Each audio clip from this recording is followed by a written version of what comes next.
How are you? Gosh, I mean, tell me all about it.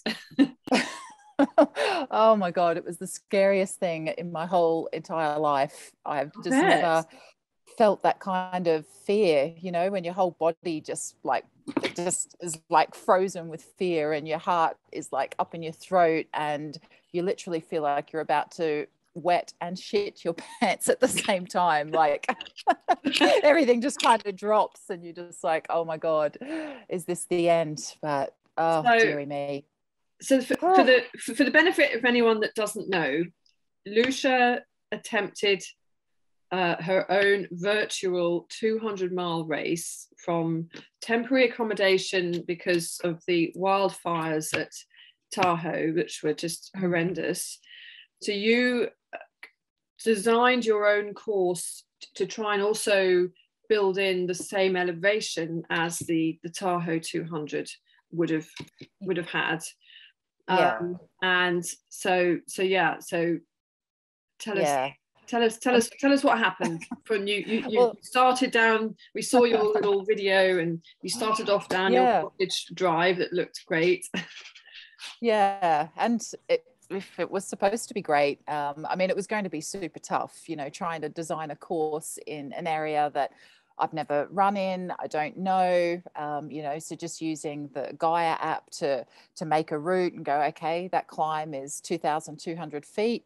I need to do that 15 times. The rest of the time, I'm going to run around the city and get the miles in, because I'm in a strange city. I've got no support apart from Dion, but that's one person trying to support a 200-mile effort while he needs to be out running with me at night for safety, because we had thought of that already. You don't want to be out on the trails by yourself.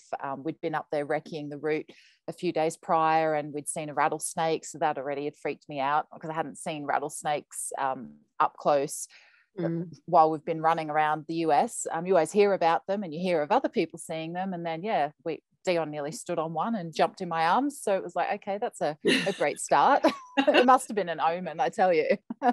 And just trying to plan the logistics. And, I think like in hindsight now, I was even tired from doing that because I spent the 2 days before the race cooking food, preparing my checkpoint, getting drinks, going to the shops, whereas normally the race does that for you. So thinking out the route, what time I was going to do it. And yeah, it all started great. I thought, right, we'll start 4 o'clock in the afternoon because the temperatures were high here. It was going to be up in 99 degrees. So it was like high 30s.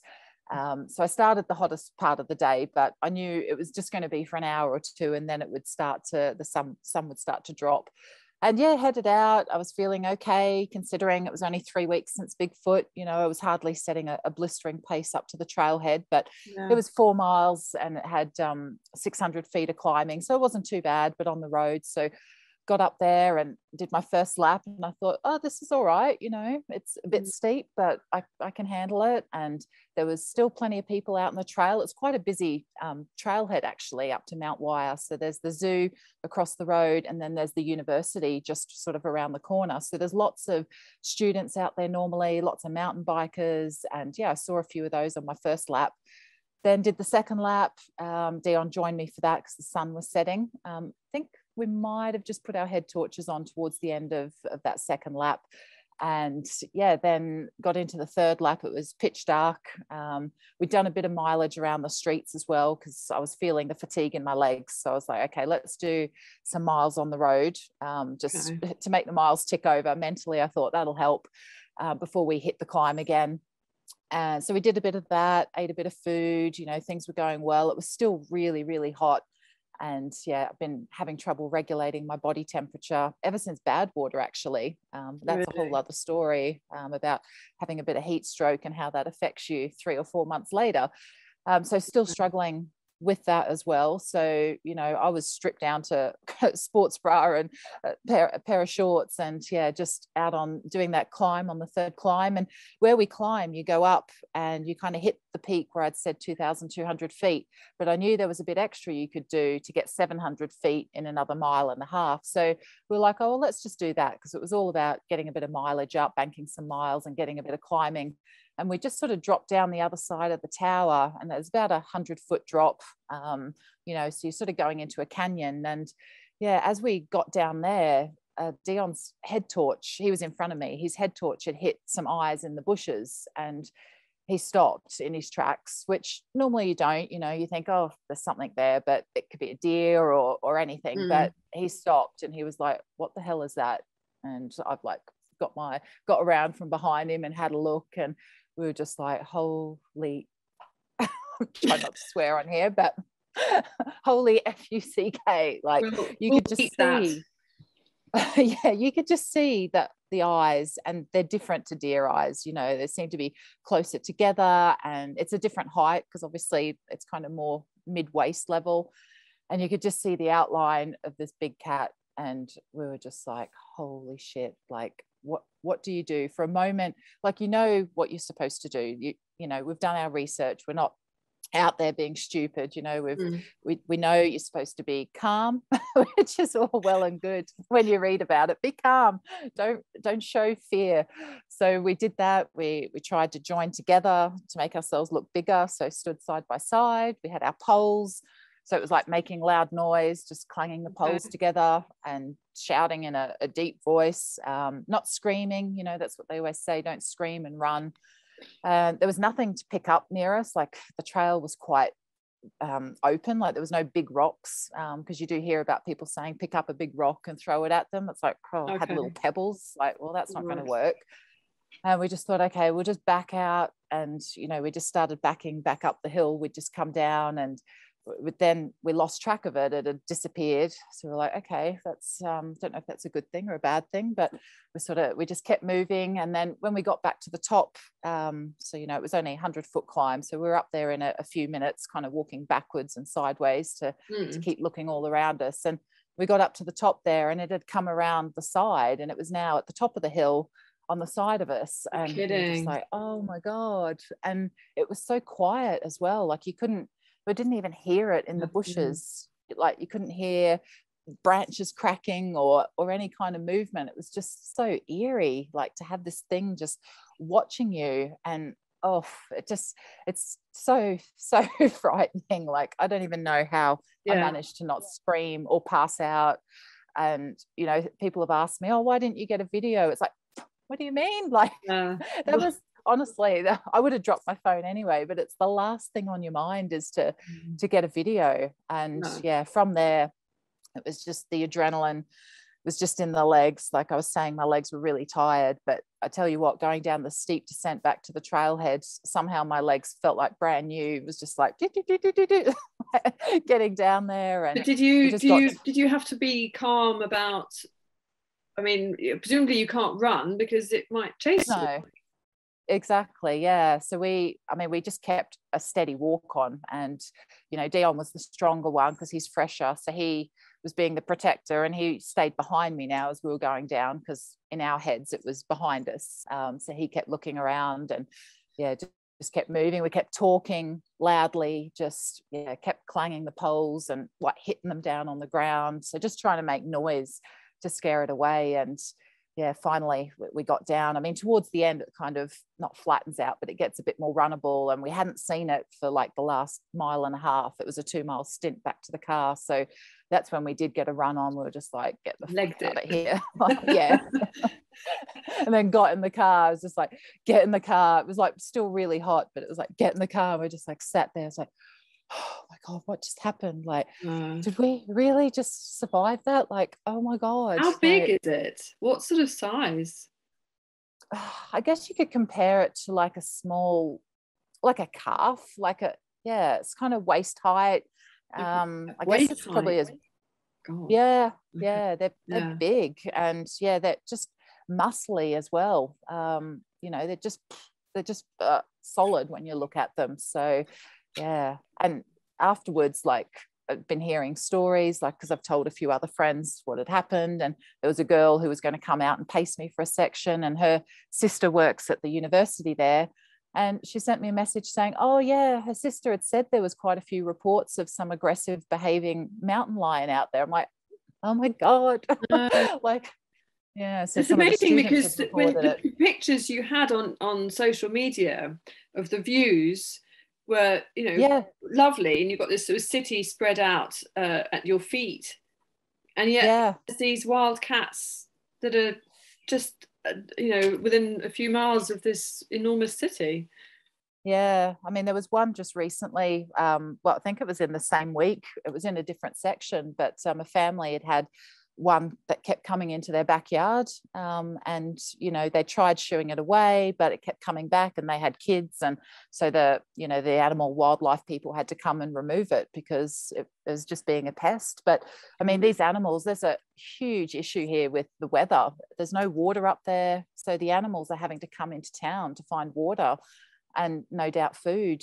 You see that happen a lot with the bears, and yeah, it's really sad. Like, you know, we're in their habitat, and you know the city encroaches onto the trailhead, and the trailhead literally, like I said, the zoo is across the road. You've got a brewery like a couple of 100 yards up the road. It's so close to the city, but then as soon as you're up there, it's so remote and wild. Like the Wasatch Mountains are just, yeah, they're wild mountains. They're rugged, and it's crazy up there what you can find and what you don't find. I mean, the thing was probably watching me for the first couple of laps anyway. And like when you do a race, you're going through a section, and there's like 200 or 300 of you going through a section. So you're probably scaring off any wildlife. Whereas when you're in there on your own and you're just doing a few laps, it's almost like, what's this person doing? Like, what? This is a meal ticket. This snack keeps coming back. Yeah, she wants to be eaten. So Golly. yeah, I think, okay. yeah, I've never worried about it in a race before because I always feel like I have people around me. Even, you know, when you run alone, you're never truly alone. Like if you sat down and waited, within half an hour, there would be someone with you. So you're never that alone. And yeah, the hundreds of people traipsing the trail are sure enough to scare off anything. Exactly. But, yeah. Well, so disappointing. But there's no doubt. I mean, you know, you tried to do this to meet the parameters of doing the Triple Crown, which was already out of the window because, again, through no fault of your own, because of the race being cancelled. So you've really gone above and beyond what you could have done to have completed the three.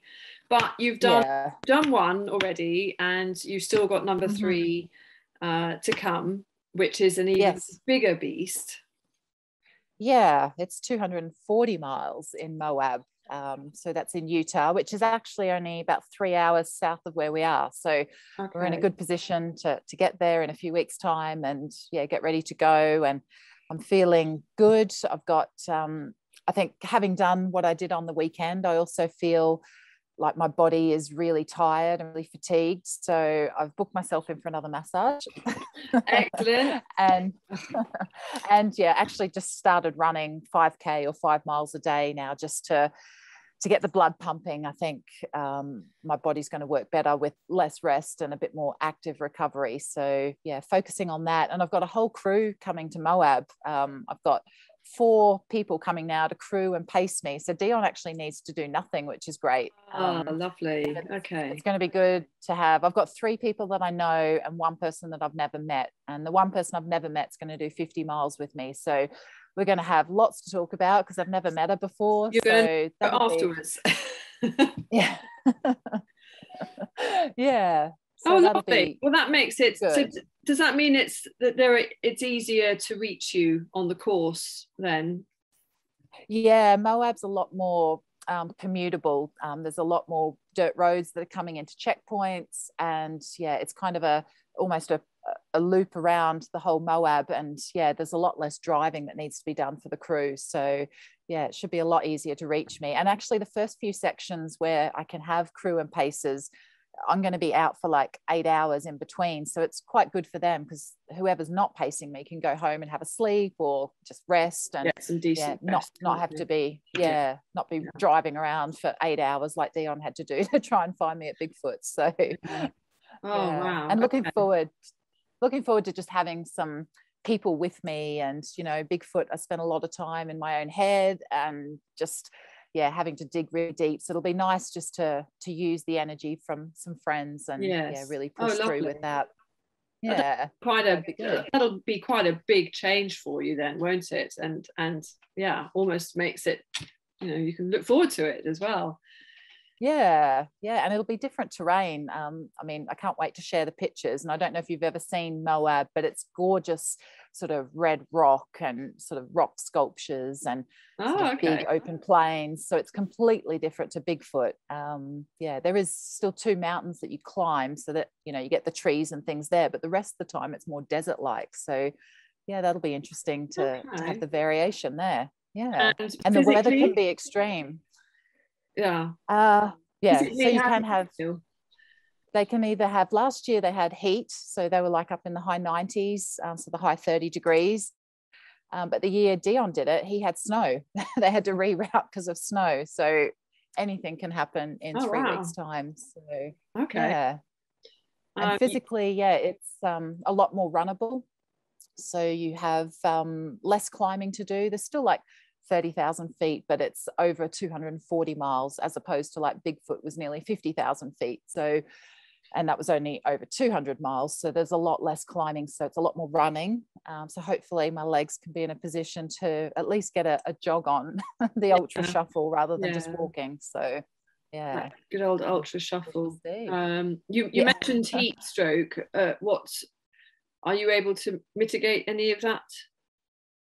That's what I'm trying to do now. Is I've been talking to a nurse friend, and she said just get lots of potassium into you. That's what your body is depleted of, and try not to exert yourself out in the heat. And it will just come good after a few months. But I'm like, well, I've only got a few weeks, so you know. So just drinking lots of orange juice and coconut water, eating lots of spinach, and hopefully lifting those levels, and just being mindful of it going into Moab, and you know, just taking on extra electrolytes and really just watching what I'm drinking, making sure I'm drinking a lot of the electrolytes, not just water, obviously, because that's not going to help. So yeah, and if it is hot, I will be wearing a big hat and just sort of maintaining a steady pace rather than trying to go out too hard as well. When does it start? I mean, are you watching the weather now to see, you know, what the trend? Yeah, had a bit of a look. It's still super hot, so I don't really want to look at it, but it's like in the high 90s at the moment, so high 30s, and it should drop down in the next week or so. There's a few days where it's 70, so I guess that's going to be sort of mid 20s. So we'll see. It fluctuates a lot, so it's probably a bit too soon to be watching it carefully. That might just scare me. So oh, goodness. When does it start? 8th of October. 8th of October. Yeah, so you are going into autumn, aren't you? So hopefully the temperatures will come down between now and then gradually. Yeah, that's what I'm hoping. But not extreme. I don't really need the snow if that can be helped. No. Yeah. But presumably if there is snow, it's only on the 2 mountains, not. Yes. Yeah. So I remember when Dion did it, he had like knee-deep snow they had to go through, and that was like a 10-hour stretch through snow. So yeah, when it comes hard. Golly. Yeah, it's a country of extremes, isn't it? It sure is. Yeah, it adds a different challenge to the races, that's for sure. Well, good luck. Thank you. Thank you very much for telling us this amazing story. I think you're incredibly brave to have even started to try and do 200 miles by yourself. Good. Not something I'd try again. I don't think I'll stick to doing them organised. But you'll come back and talk to us after Moab, won't you? And let us know how you got on. Yes, absolutely. Hopefully that will be a story of success. So, yes, definitely. Well, it sounds really positive, and I'm glad that you're going to have some people with you, which will be lovely. Wishing you all the best. Yeah, thanks very much, and I'll speak to you